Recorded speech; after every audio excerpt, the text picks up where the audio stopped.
Revelation 21 verses 1 to 2.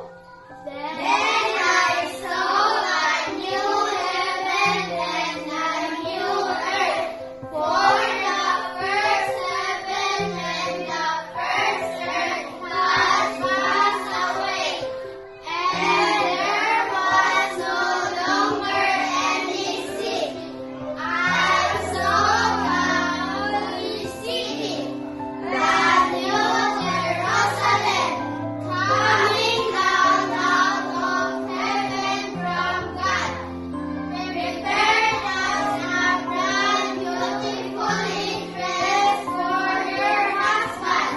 Revelation 21 verse 1 to 2. Go. 5 verse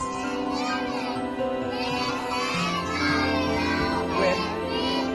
Insult you, persecute, and falsely say all kinds of evil against you because of me.